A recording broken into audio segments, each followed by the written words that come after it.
Central bank की digital currency, यही short form में मैंने आपके सामने मेंशन किया हुआ है। आरबीआई ने कहा कि ऐसा होने से हमें बहुत सारे फायदे होंगे। ई रुपये will provide an additional option to the currency available from the money.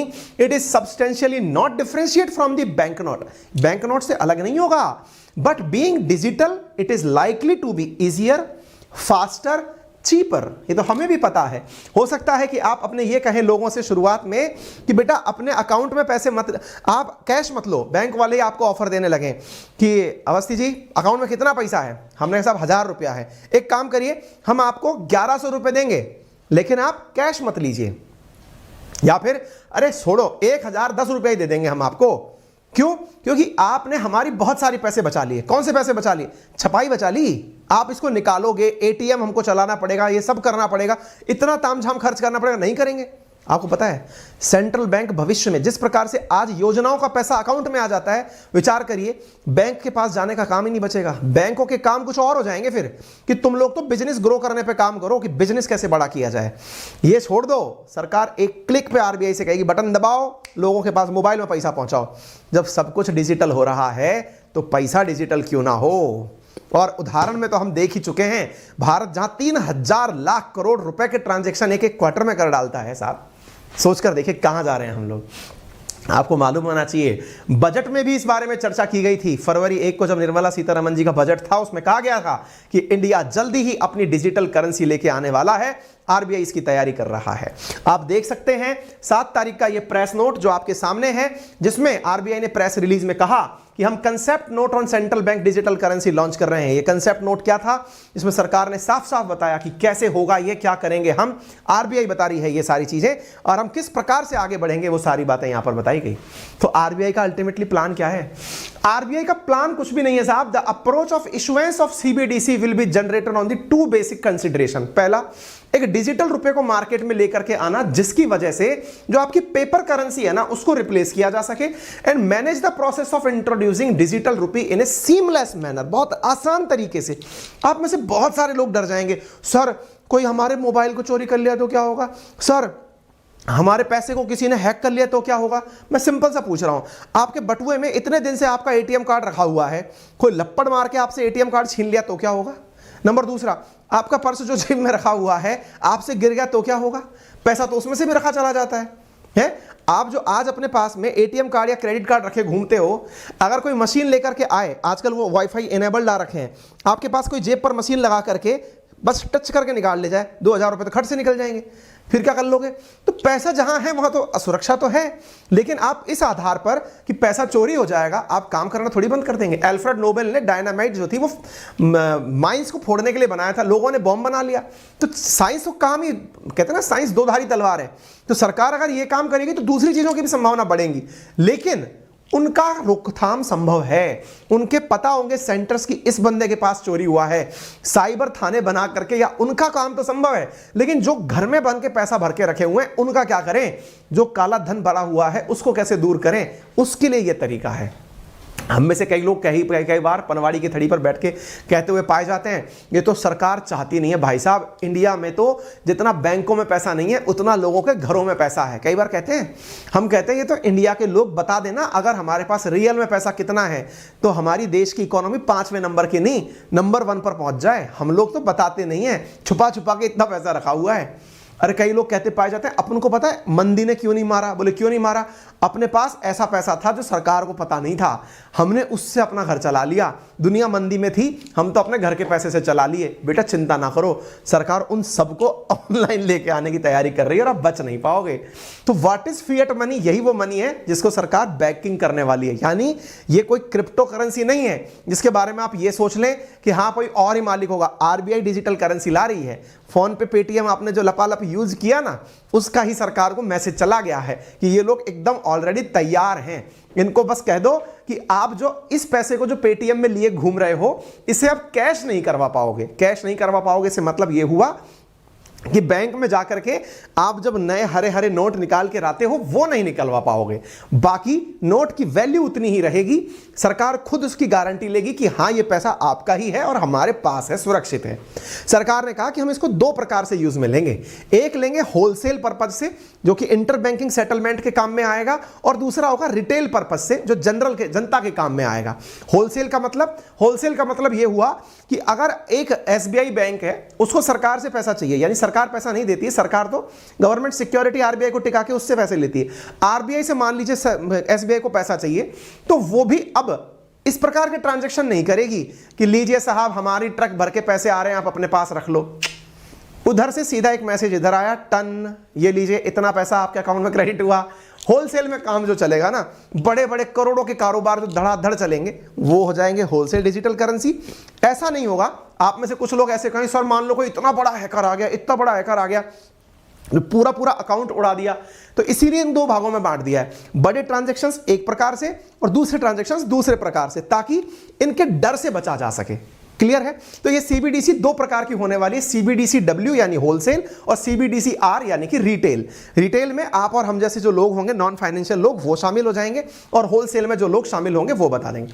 कुछ लोग कहेंगे सर क्रिप्टो करेंसी है क्या? मैंने अगेन कहा क्रिप्टो का कोई बाप नहीं होता है, यानी कि उसका कोई भी अथॉरिटी नहीं है, किसी ने भी उसको लीगल नहीं किया है, किसी ने भी ये नहीं कहा है कि जाइए मैं आपको ये पैसा अथॉराइज करता हूं।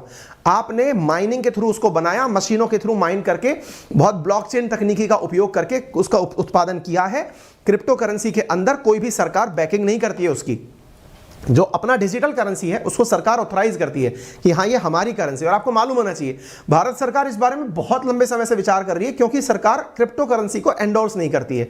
सरकार का कहना है क्रिप्टो ने लोगों के अंदर तरह तरह से गलत काम करने के रास्ते और निकाल दिए, इससे बचने के लिए हम अपनी डिजिटल करेंसी लाएंगे। तो क्या इसके ऊपर भी माइनिंग जैसी चीजें होंगी क्या? मशीनें लगा के बनाना पड़ेगा? क्यों भाई, कुछ नहीं बनाना, आपके मोबाइल में एक नंबर लिखा आ जाएगा कि ये नंबर इतना पैसा हुआ अब आपका। एक और पता चला कि इसमें है, और वो क्या है? आप लोगों की खर्च लिमिट बढ़ाना। कभी आप देखना आपके अकाउंट में, आप अपने पर्स में, वॉलेट के अंदर 10,000 रुपए लेकर मार्केट जाना, कभी आप उस पैसे को लेकर के 10 दिन तक घूम सकते हो, लेकिन 10,000 को जीरो करके कभी नहीं लौटोगे, कभी नहीं लौटोगे। आपके दिमाग में एक शगुन आ जाएगा, यार जीरो तो नहीं करना चाहिए, बटुआ खाली अच्छा नहीं लगेगा। और दूसरी तरफ बताऊं, आपको क्रेडिट कार्ड दे दिया जाए और कह दिया जाए कि लीजिए साहब इसको खर्च करके आइए, 10,000 रुपए की अलाउड लिमिट होगी ना, आप पूरा निपटा के आओगे। आप कर्जा लेके और निपटा के आओगे, आपके अकाउंट में पैसे नहीं है, माइनस में पेमेंट करके आओगे। ये ऑनलाइन के सबसे बड़े नुकसान है, ऑनलाइन के ट्रांजैक्शंस में सबसे बड़ा नुकसान है, आदमी अपनी लिमिट से ज्यादा खर्च करता है। सरकार इसको बढ़ाना चाहती है, बोले इसको फील ही मत होने दो कि इसने कुछ कराया था। हाथ से नोकड़ा जाता है ना तो दर्द होता है, तभी तो मुंजी बनता है आदमी, फीलिंग ही मत आने दो। आपने देखा होगा, आपसे कोई भी कुछ कहे खट से ये लो साहब, ऐसा नहीं होता है, ठीक है ना? तो उम्मीद है कि आपको ये बात समझ में आ जाए। तो it is totally different from digital crypto currency. इसमें कोई ब्लॉकचेन कम तकनीकी लागू नहीं होगी। सेंट्रल बैंक जो है अब सीधे आप तक पहुंचने का तरीका ढूंढ रही है। मैं तो ये कह रहा हूं कि बैंक वालों को भी अब थोड़ा सा टेंशन करने की जरूरत होनी चाहिए, क्योंकि मुझे ऐसा लगता है पर्सनली, हो सकता है मेरी सोच थोड़ी छोटी हो, क्योंकि कहीं ना कहीं अगर पैसे के ट्रांजैक्शन में बैंक का कंट्रीब्यूशन कम होता चला गया, क्योंकि जब सीधा ही सेंट्रलाइज सारे काम होने लगेंगे तो निश्चित ही मेरे हिसाब से, मैं फिर बोल रहा हूं मेरा समझ कम हो सकता है, आई एम नॉट इतना बड़ा, मैं कोई इकोनॉमिस्ट अमृत से नहीं हूं, मैं छोटे दिमाग से जो समझ पाया वो बता रहा हूं। पता चले कि कोई बैंक वाला मुझे ही भला बुरा कह के निकल ले, ठीक है? तो आम लोगों के लिए क्या होगा साहब, इससे फायदा होगा क्या? भाई देखो असली हाथ क्या है ना, इससे फायदा होगा, इसके पीछे का बहुत बड़ा कारण क्या है मैं वो बताता हूं अब आपको।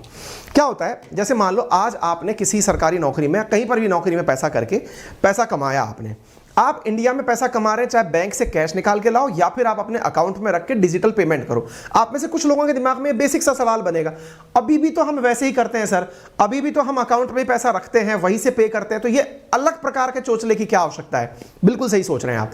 जब हम अभी भी ऐसे ही करते हैं ना, फिर भी सरकार को उतने ही नोट छापने पड़ते हैं जितने पैसे आपके अकाउंट में हैं। उन्हें डर ये रहता है कि इसके अकाउंट में जितने पैसे हैं ये कभी भी कैश करवाने आ सकता है। अब वो उस डर से फ्री होना चाहते हैं कि इनके अकाउंट की इनकी आदत पड़ गई। जैसे मैं मेरी बताऊं, मुझे याद नहीं है कि मैंने कब कैश विड्रॉ किया था बैंक जाकर के, या एटीएम से भी कभी रेयर ऑफ द रेयर जाकर के पैसा निकाल लिया, क्योंकि कैश रिस्की होती है। वैसे भी कैश मतलब आप समझ जाएंगे। एनीवे, तो फिलहाल के लिए इस तरह से मैंने कहा यार ये चीज, अब सरकार क्या चाहती है कि मान लो अंकित अवस्थी के पास 1,000 रुपया है, इसके अकाउंट में पैसा है, लेकिन कल को ये मांगने आ गया मुझे 1000 रुपए दो, तो प्रिंटेड फॉर्म में निकालना पड़ेगा। इसलिए सरकार को या आरबीआई को अपने लेवल पर सारे काम करके रखने पड़ते हैं। आपके पैसे को मेंटेन करना पड़ता है, बैंकों में पहुंचा के रखना पड़ता है, उतना पैसा मार्केट में रखना पड़ता है जितना आपके अकाउंट में है।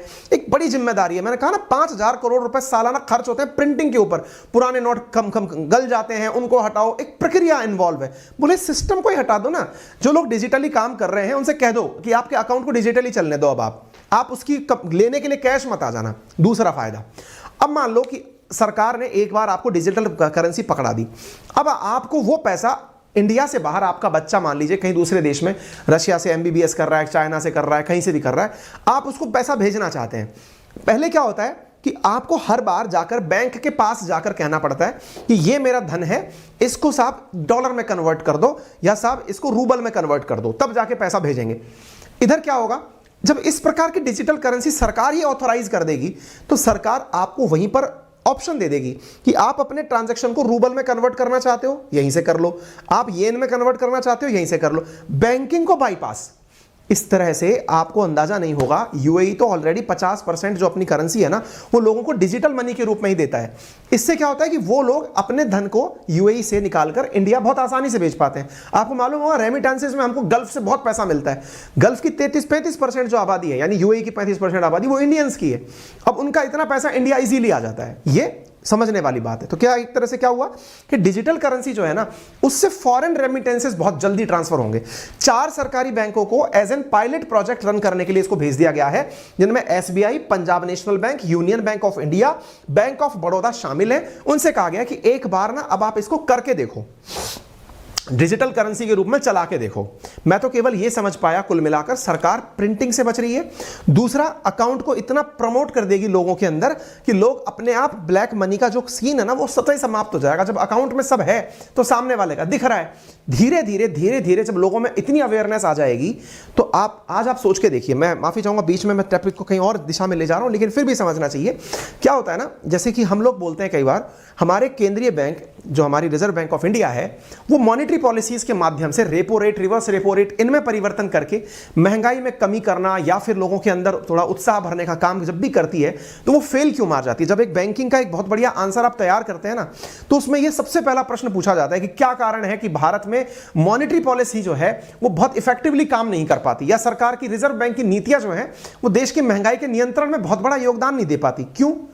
क्योंकि अभी आरबीआई के कंट्रोल में है ही नहीं, चीजें नहीं है। इसका मतलब क्या है, आप बैंक से डिपेंडेंट ना होकर के अपनी पैरेलल करेंसी लेके साथ चल रहे हैं। कैश भर रखा है जेब में, बहुत दिनों से बैंक में डाला ही नहीं है उसको, उसी से काम चला रहे हैं। सरकार ये कहती है महंगाई बढ़ गई, कोई बात नहीं भाइयों, दियो इतना पैसा दियो, तो उस तरह से आप अपना काम कर ले रहे हैं। अगर ऐसा हुआ कि आपको डिजिटल करेंसी डिपेंडेंट कर दिया, कल को अब आरबीआई आपसे आकर बोलती है मैंने ये काम कर दिया है, मैंने रेपो रेट बढ़ा दी है, जैसे अमेरिका में होता है। अमेरिका में जैसे मैंने आपको पढ़ाया होगा इन दिनों, काफी पहले भी मैंने ये न्यूज़ पढ़ाई है, फेडरल रिजर्व बैंक जो उनकी है, फेडरल बैंक जो है, उसने जैसे ही इंटरेस्ट रेट बढ़ाई इंडिया का स्टॉक मार्केट गिर गया। क्यों? क्योंकि लोगों ने यहां से निकाल के पैसा बैंक में वहां डाल दिया। वहां के जो अमेरिकन ने इंडिया में पैसा लगाया हुआ था वो एफआईआई के माध्यम से, फॉरेन इंस्टीट्यूशनल इन्वेस्टमेंट के माध्यम से वो मार्केट से पैसा निकाल के उधर भाग गए। तो इसका मतलब समझ रहे हैं, उनका पैसा इतना ज्यादा सेंट्रलाइज्ड है, सब कुछ पता है सरकार को किसके पास कितना पैसा है। हमारे देश में ऐसा नहीं है। अगर ये चीजें होने लग जाएंगी तो स्वतः ही सरकार की बहुत सी नीतियां सेंट्रलाइज्ड हो जाएंगी। इनके नुकसान नहीं है, फायदे ज्यादा हैं। अब में से कुछ लोग ये कहेंगे सर नुकसान भी तो हैं। बेटा नुकसान तो खाना खाने के भी हैं, देख रहे हो 4x4 हो गया हूं मैं, लेकिन इसका मतलब ये थोड़ी आप खाना बंद कर दोगे। नुकसान हर चीज के हैं। सकारात्मक अगर चीजें ज्यादा होती हैं तो अपना ली जाती हैं, एंडोर्स कर दी जाती हैं। ठीक है, तो उम्मीद है कि आप लोगों को यह बात अच्छे से समझ में आ गई होगी। सरकार इन्हें 2 प्रकार से लागू करेगी, एक तो डायरेक्ट तरीके से, एक इनडायरेक्ट तरीके से। डायरेक्ट मतलब सीधा आपसे कॉन्टैक्ट, और एक आप तक किसी एजेंसी के माध्यम से चीजें पहुंचाई जाएंगी। धीरे धीरे इसके बारे में और चीजें आएंगी। ये जो आज इन्होंने जो नोट जारी किया था उसके पीछे का बड़ा रीजन ये था, हम जैसे लोग इस पर अवेयरनेस क्रिएट कर सकें, लोगों को बता सकें कि सरकार क्या चाह रही है। तो उम्मीद है आपको ई रूपी शब्द, ये ध्यान रखिएगा, ई रूपी ये शब्द समझ में आ जाए। एक सवाल दिमाग में और बचा रह जाएगा और वो ये है कि सर ये तो केवल इंटरनेट डिपेंडेंट चीजें होंगी ना? जी नहीं। जब आप लोगों को आजकल ट्रांजैक्शन करने के लिए बिना इंटरनेट के भी मोबाइल से ट्रांजैक्शन करने की सुविधाएं दी जा रही हैं, धीरे धीरे ये चीजें और आगे बढ़ेंगी। बिना इंटरनेट के ही ट्रांजैक्शन सब जगह हो जाएंगे, ऐसी सरकार की कोशिश रहेगी। ठीक है, इसके साथ साथ आपकी जो जनधन मोबाइल अकाउंट वाली जिम्मेदारी है वो भी हट जाएगी, मोबाइल में ही सारा धन हो जाएगा, तो जनधन रह जाएगा। उम्मीद है आपको ये बात समझ में आ जाएगी। आपके दिमाग में अगर कोई और भी देश है क्या जो ऐसा कर रहा है? जी हाँ, 11 देश डिजिटल करेंसी ऑलरेडी लॉन्च कर चुके हैं, लेकिन वो बहुत छोटे छोटे देश हैं। चाइना हमसे 2 साल पहले से इसके ऊपर पायलट प्रोजेक्ट चला रहा है, भारत सरकार भी इस पर पायलट प्रोजेक्ट चला रही है, अमेरिका और ब्रिटेन जैसे देश जो हैं इस पर रिसर्च कर रहे हैं, दुनिया इस बारे में सोच रही है। चाइना ने हमसे 2 साल पहले ही पायलट प्रोजेक्ट रन कर दिया है। पायलट का मतलब फिर से बता दूं, कुछ लोगों के ऊपर अप्लाई करके देख रहे हैं कि करके देखते हैं इनके ऊपर क्या रिएक्शंस आते हैं, सकारात्मक अथवा नकारात्मक। नकारात्मक आए तो छोड़ देंगे, क्लियर है। ऐसे ही प्रधानमंत्री ने 2 अगस्त के दिन एक चीज और लॉन्च की थी, और वो थी ई रूपी। अब आप इस ई रूपी से और आई की जगह ई लगे वाले से कंफ्यूज मत होना। ये जो योजना थी इसके अंदर पर्पस स्पेसिफिक थी, a person and purpose specific digital payment system था, जिसके अंदर सरकार ने कुछ सर्विस प्रोवाइडर्स को सीधा पैसा देने के लिए ऑनलाइन ट्रांजैक्शन किया था। अभी जो आरबीआई जिस पर चल रही है उसको आप सीबीडीसी के नाम से जान के रखिएगा, यानी सेंट्रल बैंक डिजिटल करेंसी, ठीक है। उसको ई रूपी से कंफ्यूज मत करिएगा। ई रूपी सरकारी योजना के रूप में आप केवल इतना ध्यान रख सकते हैं। अपनी राय जरूर दीजिएगा। सेशन जरूर लंबा हुआ, लेकिन मैंने कोशिश की है कि आपके दिमाग में जितने भी प्रकार के डाउट्स थे उन्हें खुद से लेने की। उम्मीद है कि मैंने अधिकांश चीज़ें सेटल की होंगी। फिर भी आपके क्या और डर हैं, अगर ऐसा हुआ तो क्या होगा, ये सारी बातें हमें कमेंट बॉक्स में जरूर राय के अंदर बताइएगा। फिलहाल